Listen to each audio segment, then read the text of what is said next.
सोचिए एक ऐसा देश जहां करेंसी आपको सब्जी की तरह फुटपाथ पर बिकती दिखेगी। जी हाँ, खुले आसमान के नीचे बिना किसी कांच की खिड़की या तिजोरी के हजारों लाखों की शिलिंग की गड्डियां सजी होती है, बिल्कुल वैसे ही जैसे टमाटर, आलू और प्याज। ये कोई कल्पना नहीं है, ये हकीकत है सोमालीलैंड की। एक ऐसा इलाका जो अफ्रीका के नक्शे पर तो है, लेकिन दुनिया के राजनीतिक नक्शे से गायब है, जिसकी अपनी सरकार है, अपनी सेना है, अपना झंडा और यहाँ तक कि अपनी करेंसी भी। लेकिन दुनिया कहती है तुम एक देश हो ही नहीं। तो क्या है इस अनजाने देश की हकीकत? कैसे चलता है इसका अनोखा करेंसी सिस्टम? और कैसी है यहाँ की जिंदगी जहाँ पहचान भले ना हो, लेकिन भरोसा, मेहनत और सिस्टम पूरी ताकत से जिंदा है। आइए चलते हैं सोमालीलैंड की उस दुनिया में जो दुनिया से कटकर भी दुनिया से आगे निकल रही है। 1991 में सोमालिया से अलग होकर सोमालीलैंड ने खुद को एक स्वतंत्र गणराज्य घोषित किया, लेकिन आज तक इसे अंतर्राष्ट्रीय मान्यता नहीं मिली। सोमालीलैंड की एक अनोखी विशेषता है इसका खुद का मुद्रा तंत्र। यहाँ की स्थानीय मुद्रा है सोमालीलैंड शिलिंग SLS। ये मुद्रा सोमालिया के शिलिंग से अलग है। हालांकि सोमालीलैंड की करेंसी अंतर्राष्ट्रीय बाजार में मान्यता प्राप्त नहीं है, लेकिन स्थानीय स्तर पर इसका उपयोग बहुत व्यापक है। सोमालीलैंड के लोग सादगी से भरा जीवन जीते हैं। यहाँ की जिंदगी तेज नहीं है, लेकिन आत्मनिर्भर जरूर है।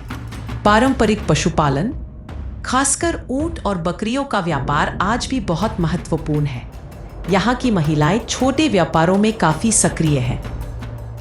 खाने में आपको चावल, मांस और खास सोमाली चाय जरूर मिलेगी, और शाम होते ही लोग परिवार के साथ मिलकर समय बिताते हैं। यहाँ का करेंसी एक्सचेंज मार्केट बहुत दिलचस्प है।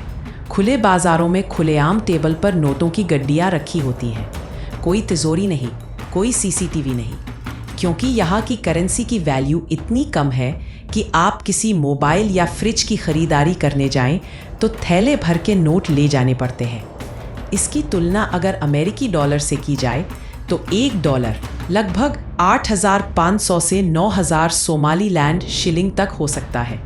अब ज़रा सोचिए, अगर किसी चीज़ की कीमत $20 है तो उसे शिलिंग में देने के लिए 1,70,000 से ज़्यादा शिलिंग चाहिए, और ये रकम कैश में देने का मतलब है एक थैला भरकर नोट। यही वजह है कि यहाँ आपको अक्सर लोग प्लास्टिक बैग या हाथ गाड़ी में नोट को भरकर ले जाते हुए दिखेंगे। यहाँ 500 और 1,000 का नोट ज्यादा चलन में है। नोटों का वजन कीमत से कहीं ज्यादा हो जाता है।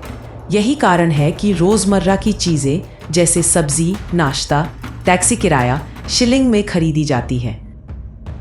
शिलिंग की इस समस्या से निपटने के लिए डिजिटल मनी का इस्तेमाल अब तेजी से बढ़ रहा है। यहाँ ना ही कोई ATM और ना ही अंतर्राष्ट्रीय बैंक। ज़ैड और ई-दहाब जैसे मोबाइल मनी सिस्टम यहाँ के बड़े नाम हैं। इनका इस्तेमाल करना आसान है।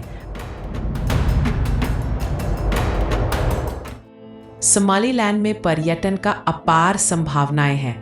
यहाँ की लासगील केव्स हजारों साल पुरानी चित्रकारी से भरी हुई हैं, जो अफ्रीका की सबसे महत्वपूर्ण प्राचीन गुफाओं में से एक है। हालांकि राजनीतिक स्थिति और अंतर्राष्ट्रीय मान्यता की कमी के चलते टूरिज्म बहुत कम है, लेकिन जो लोग यहाँ आते हैं वो इस देश की आतिथ्य और संस्कृति से मंत्रमुग्ध हो जाते हैं। सोमालीलैंड अब भी अपनी पहचान के लिए संघर्ष कर रहा है। अगर आपको सोमालीलैंड की ये झलक दिलचस्प लगी तो वीडियो को लाइक और शेयर करें ताकि और लोग भी इस अनसुने देश के बारे में जान सकें। आपको सोमालीलैंड की कौन सी बात सबसे ज्यादा प्रेरक लगी? कमेंट्स में जरूर बताइए, और ऐसी ही डॉक्यूमेंट्री शैली की वीडियो के लिए चैनल को सब्सक्राइब करना न भूलें। मिलते हैं अगली वीडियो में, तब तक के लिए धन्यवाद।